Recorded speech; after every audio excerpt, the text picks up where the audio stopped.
चाहे साहिबा वज़ीर आला महबूबा मुफ्ती जी हो, चाहे उमर साहब हो, उन्होंने बोला कि बीजेपी ने मैदान छोड़ा है। हमने मैदान नहीं छोड़ा है।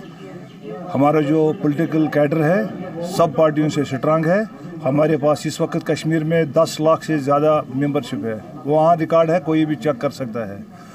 और रहा सवाल यहाँ पे हमने कैंडिडेट क्यों नहीं उतारा है। हमारी पार्टी जो है ये एक ऑर्गेनाइजेशन है, ये एक छोटी मोटी पार्टी नहीं है। ये पूरे दुनिया भर में इस वक्त पूरे विश्व में नंबर 1 की पार्टी है।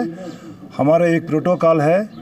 हमारे राष्ट्रीय अध्यक्ष national president JP Nadda ji, home minister of India माननीय श्री अमित शाह जी और देश के यशस्वी प्रधानमंत्री श्रीमान नरेंद्र मोदी जी, उनके द्वारा जो फैसला लिया गया, एक इम्पॉर्टेंट रोल रहता है कि नेशनल इलेक्शन स्ट्रेटजी क्या है और रीजनल जो स्टेटों की इलेक्शन स्ट्रेटजी है वो क्या है, उसको मद्देनज़र रखते हुए उन्होंने कश्मीर में बीजेपी के सिंबल पे कैंडिडेट नहीं उतारा है। बाकी इस इलेक्शन में हमारे भी कैंडिडेट पार्टिसिपेशन कर रहे हैं। वो कैंपेनिंग में इस वक्त कर रहे हैं कैंपेनिंग, और इंशाअल्लाह रहमान यहाँ से जो कैंडिडेट जीत के आएंगे वो NDA का हिस्सा बनेंगे। यहाँ से जो जीत के जाएगा, जिसको हमारा आशीर्वाद रहेगा, वो निश्चित तौर पे जीतेगा, क्योंकि हमारे पास सबसे ज़्यादा स्ट्रांग कार्यकर्ता है, सबसे ज़्यादा हमारे पास इस वक्त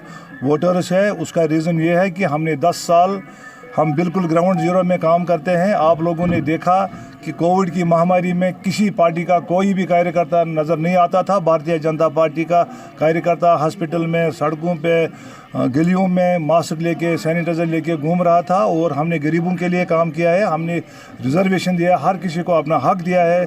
6-6 हज़ार किसानों के खाते में डाले हैं, गरीबों को मकान बना के दे दिए हैं।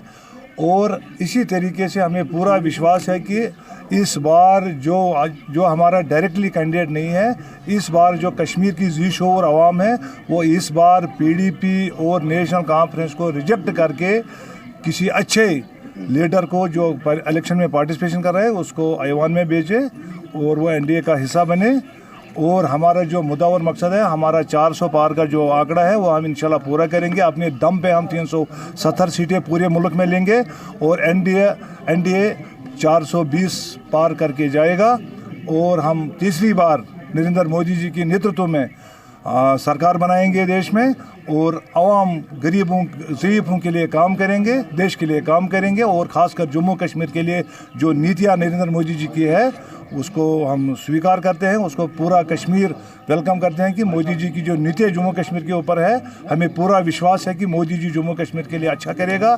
सितंबर में आने वाले इलेक्शन, असेंबली इलेक्शन जब होगा तो भारतीय जनता पार्टी बड़ी बहुमत के साथ यहाँ पे सरकार बनाएगी और बीजेपी का चीफ मिनिस्टर होगा। ये चैलेंज के साथ मैं आपको हाँ रिकॉर्ड कहता हूँ। देखिए, हिटलर की जो तौर तरीका है, जो उसका रोल था, उन 2 ख़ानदानों ने चलाया हो, चाहे मुफ्ती ख़ानदान हो चाहे शेख ख़ानदान हो। आपने देखे यहाँ पे कब्रिस्तान भरे पड़े हैं। यहाँ पे 2010 में उमर साहब और कांग्रेस की सरकार थी। उमर साहब चीफ मिनिस्टर से 128 बच्चे माइनर्स शहीद हो गए। उसके बाद मुफ्ती मोहम्मद साहब ने भी कोई कसर नहीं छोड़ा। मरहूम मुफ्ती मोहम्मद साहब के टाइम में भी ऐसा हुआ। बिजबारा में कत्लेआम हुआ। नंदी मार्ग में कश्मीरी पंडितों को कत्ल किया गया। छठी सिंहपुरा में सरदारों को कत्ल किया गया। 2019 के बाद कोई कत्ल गारत नहीं है, कोई स्टोन पेल्टिंग नहीं है, कोई कैलेंडर नहीं है, कोई पैलेट शैलेट नहीं है। इसलिए मैं कश्मीर के ज़ीशोर आवाम को कहना चाहता हूँ, एक बार सोच समझ के, क्योंकि हमने बहुत काम किया है, मतलब हम हर किसी व्यक्ति के लिए, लेकिन हम अपने लिए वोट नहीं मांगते हैं। हम बोलते हैं कि इन 2 ख़ानदानों को छोड़ के जो आपको अच्छा लगे, जो आपकी रिप्रेजेंटेशन पार्लियामेंट में करेगा, उसको जिताइए और आपकी खिदमत